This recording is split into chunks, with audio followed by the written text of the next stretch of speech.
Hi friends, പുതിയൊരു വീഡിയോയിലേക്ക് എല്ലാവർക്കും സ്വാഗതം. ഇന്ന് ഞാനിവിടെ ഒരു തീയലാണ് വയ്ക്കുന്നത്. മുരിങ്ങയ്ക്കായും നമ്മൾ തക്കാളിയും കൂടെ ചേർത്ത് ഉള്ളൊരു തേങ്ങ വറുത്തരച്ച് കറിയാണ്. അതിനായിട്ടൊരു പാത്രം വെച്ചതിന് ശേഷം അതിലേക്ക് 2 ടേബിൾ സ്പൂൺ ഓയിൽ ഒഴിച്ച് കൊടുത്തിട്ടുണ്ട്. വെളിച്ചെണ്ണയാണ്. അതിലേക്ക് കുറച്ച് ചെറിയ ഉള്ളി കട്ട് ചെയ്ത് ചേർത്ത് കൊടുത്തിട്ടുണ്ട്. ഇനി അതിലേക്ക് ഒരു 4 പച്ചമുളക് ചേർത്ത് കൊടുക്കാം. അതിന് ശേഷം ഇതൊന്ന് വഴറ്റിയെടുക്കാം. ലൈറ്റായിട്ടൊന്ന് വഴറ്റിയതിന് ശേഷം ഇതിലേക്ക് കുറച്ച് മുരിങ്ങയ്ക്കായ ചേർത്ത് കൊടുക്കാം. മുരിങ്ങയ്ക്കായും ഒന്ന് വഴറ്റിയെടുക്കാം. കുറച്ചൊന്ന് വഴറ്റിയെടുക്കാം. അതിന് ശേഷം ഇതിലേക്ക് നമുക്ക് തക്കാളി ചേർത്ത് കൊടുക്കാം. തക്കാളി ചേർത്ത് നന്നായിട്ടൊന്ന് മിക്സ് ചെയ്ത് കൊടുക്കുക.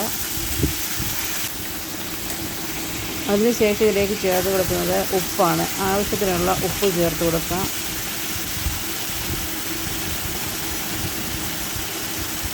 ഉപ്പ് ചേർത്ത് കൊടുത്തതിന് ശേഷം ഇത് വേകാനായിട്ട് ആവശ്യത്തിനുള്ള വെള്ളം ചേർത്ത് കൊടുക്കാം.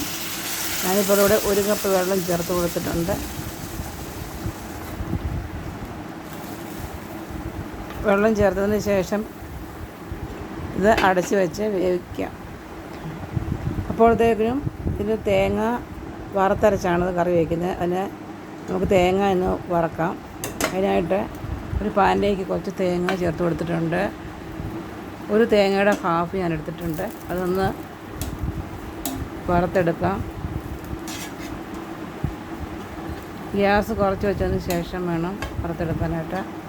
അപ്പോൾ ഒരു ലൈറ്റ് കളറായിട്ടുണ്ട്. കുറച്ചുകൂടെ ഒന്ന് മൂത്ത് വരണം. അപ്പോഴേക്ക് നമുക്കിതിലേക്ക് 1 സ്പൂൺ പെരുംജീരകം ഇട്ട് കൊടുക്കണം. വലിയ ജീരകം അതും ചേർത്ത് കൊടുത്തതിന് ശേഷം നന്നായിട്ടൊന്ന് ഇളക്കി കൊടുക്കാം.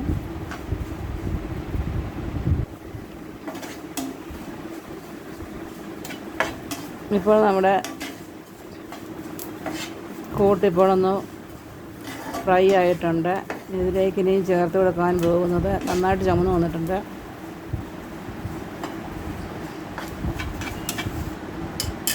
ഇനി ഇതിലേക്ക് ചേർത്ത് കൊടുക്കുന്നത് മുളക് പൊടി, അതേപോലെ തന്നെ മല്ലിപ്പൊടി. 1.5 ടേബിൾ സ്പൂണോളം മുളക് പൊടി എടുത്തിട്ടുണ്ട്. മല്ലിപ്പൊടി 1 ടേബിൾ സ്പൂൺ എടുത്തിട്ടുണ്ട്. ഇതിൻ്റെ ഒരു പച്ചമണം മാറുന്നത് വരെ ഒന്ന് ഫ്രൈ ചെയ്തെടുക്കാം. അതിന് ശേഷം ഇത് തണുത്തതിന് ശേഷം ഒരു മിക്സിയുടെ ജാറിലേക്ക് ഇത് മാറ്റാം. നന്നായിട്ടത് അരച്ചെടുക്കാം. അപ്പോൾ നന്നായിട്ടിത് അരച്ചെടുത്തിട്ടുണ്ട്. നല്ല പേസ്റ്റ് അരച്ചെടുത്തിട്ടുണ്ട്. ഇനിയും നമുക്കിത് ഈ വെന്ത കഷ്ണങ്ങളിലേക്ക് ചേർത്ത് കൊടുക്കാം.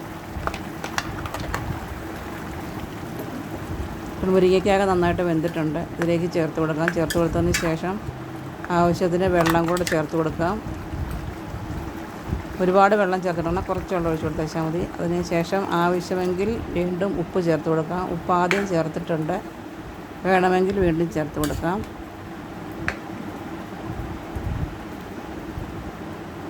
അതിന് ശേഷം അടച്ച് വെച്ച് ചാറൊന്ന് കുറച്ചൊന്ന് വറ്റിച്ചെടുക്കാം.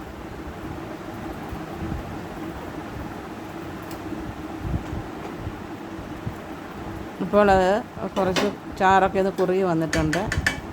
ഇനി ഇതിലേക്ക് കടുക് താളിച്ച് ചേർക്കാം. അതിനായിട്ടൊരു പാത്രം വെച്ചതിന് ശേഷം ഒരു 2 ടേബിൾ സ്പൂൺ വെളിച്ചെണ്ണ ചേർത്തിട്ടുണ്ട്. അതിലേക്ക് കുറച്ച് കടുക് ചേർത്ത് കൊടുത്തിട്ടുണ്ട്. കടുക് പൊട്ടി വരുമ്പോഴത്തേക്കിനും അതിലേക്ക് ചേർത്ത് കൊടുക്കുന്നത് ചെറിയ ഉള്ളി കട്ട് ചെയ്തതാണ്. ചെറിയ ഉള്ളി ചേർത്ത് കൊടുക്കാം. ഇനി ഇതിലേക്ക് ചേർത്ത് കൊടുക്കുന്നത് വറ്റൽമുളകാണ്. അതിന് ശേഷം കറിവേപ്പില ചേർത്ത് കൊടുക്കാം. ഇതൊന്ന് ലൈറ്റ് ബ്രൗൺ ആയി വരുന്നുണ്ട്. നന്നായിട്ടൊന്ന് ബ്രൗൺ ആയതിന് ശേഷം നമ്മുടെ കറിയിലേക്ക് ചേർത്ത് കൊടുക്കാം. ഇപ്പോൾ ഉള്ളത് കറിയിലേക്ക് ചേർത്ത് കൊടുത്തിട്ടുണ്ട്. അതിന് ശേഷം അതൊന്ന് അടച്ച് വയ്ക്കാം കുറച്ച് സമയത്തേക്ക്. അതിനൊക്കെ യൂസ് ചെയ്യാവുന്നതാണ്. ഇപ്പോൾ ഈ വീഡിയോ ഇഷ്ടമായി കഴിഞ്ഞാൽ ഒന്ന് സബ്സ്ക്രൈബ് ചെയ്യുക. Thanks for watching.